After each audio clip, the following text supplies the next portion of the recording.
রাহিম ২ নং সরফারপতি ইউনিয়ন ১ নং ওয়ার্ড কর্তৃক আয়োজিত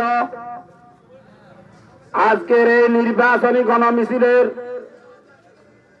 সম্মানিত উপস্থিতি, কেটিএম হাট বাজারের ব্যবসায়ীবৃন্দ, প্রিয় সাংবাদিকবৃন্দ, সম্মানিত এলাকাবাসী, সবাইকে আসসালামু আলাইকুম। আমরা দীর্ঘদিন পরে সারা বাংলাদেশে তত্ত্বাবধায়ক সরকারের অধীনে অবাধ নির্বাচনের অপেক্ষায় আমরা আছি।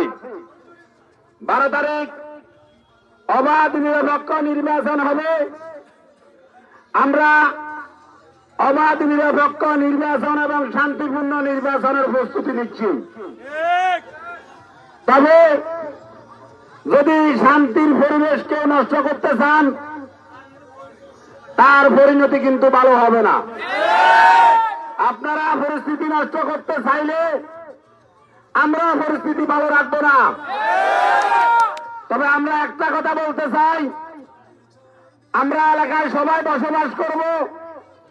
12 তারিখ ভোট শেষ হয়ে যাবে, সবাই আমরা এলাকাতে বসবাস করতে হবে, যাতে করে এলাকাতে শান্তি শৃঙ্খলা নষ্ট না হয়। সেই দিকে উভয় পক্ষকে সাবধান থাকার জন্য বিশেষভাবে অনুরোধ করব। তার পাশাপাশি আমাদের নেতা কর্মীদেরকে একটা অনুরোধ করব, কোন অবস্থাতে কোন বিশৃঙ্খলা ঘটানো যাবে না।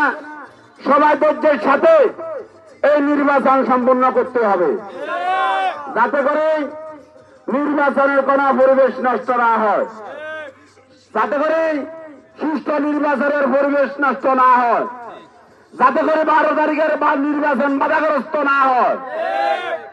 আমার নেতা কর্মীর ভাইদেরকে অনুরোধ করব, বহিরাগত আমাদের কোন মেহমান যাতে করে ভোটের একদিন আগে না আসে। আমাদের দলের কোন বহিরাগত আমাদের কোন আত্মীয় স্বজন যাতে করে না আসে। আর যদি অন্য কারো আত্মীয় স্বজন নামে আসে, আইডেন্টি কার্ড চাইবেন, আইডেন্টি কার্ড আছে কিনা। আমার ওয়ার্ডের আইডেন্টি কার্ড না থাকলে তারে গাছের লগে বাড়ি ফিরেবেন। কোন বহিরাগত সন্ত্রাসী আমার এলাকায় জায়গা হবে না। কোন মেহমান আসতে হলে ভোটের ফরত দিয়ে আসতে হবে এবং সবাই সোচ্চার থাকবেন। এবং আমার মা বোনদেরকে সবাইকে শৃঙ্খলাভাবে 6টা বাজে কেন্দ্রে নিয়ে যাবেন।